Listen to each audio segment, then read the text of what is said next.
தமிழா புதுச்சேரியில Vijay road show நடத்துவதற்கு அனுமதி கேட்டு தொடர்ந்து மனு அளித்து வருகின்றன. அதுல தொடர்ந்து சிக்கலும் ஏற்பட்டுள்ளது. புதுச்சேரி வருகின்ற 5ஆம் தேதி ரோட் ஷோ நடத்த விஜய் தவக தலைவர் விஜய் திட்டமிட்டுள்ளார். காலாப்பட்டு தொடங்கி கன்னிக்கோயில் வரையிலான ரோட் ஷோவுக்கு நடத்தவும் சோனாம்பாளையம் வாட்டர் டேங்க் அருகே மைக்கில் பேசவும் அனுமதி கேட்டு 4 நாட்களுக்கு முன்பு தவக புதுச்சேரி நிர்வாகிகள் டிஜிபியிடம் மனு அளித்தனர். அடுத்து கடந்த சனிக்கிழமை பொதுச்செயலாளர் ஆனந்த் டிஜிபி சந்திக்க வந்தார். அவர் ஊரில் இல்லாததால் திங்கட்கிழமை வருமாறு கூறி அனுப்பி வைத்தனர்.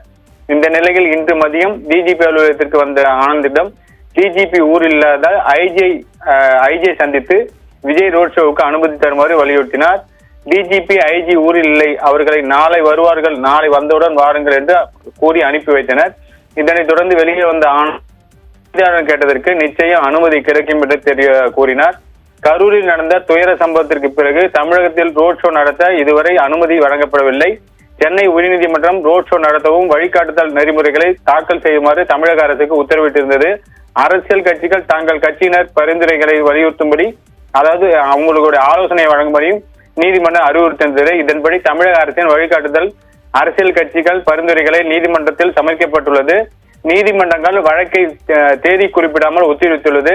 சென்னை உயர்நீதிமன்றத்தின் கட்டுப்பாட்டின் கீழ் புதுச்சேரி இடம்பெற்றுள்ளது. இதனால் சென்னை உயர்நீதிமன்ற உத்தரவுகள் அனைத்தும் புதுச்சேரிக்கு பொருந்தும். இதனால் புதுச்சேரியில் அரசு ரோட் ஷோ நடத்த உயர்நீதிமன்றம் அனுமதி உத்தரவுக்காக காத்திருக்கிறது. இதனைத் தொடர்ந்துதான் விஜய்க்கு ரோட் ஷோ நடத்த அனுமதி வழங்கப்படுமா வழங்கப்படாது என்று தெரிய வரும். தர்மிளா.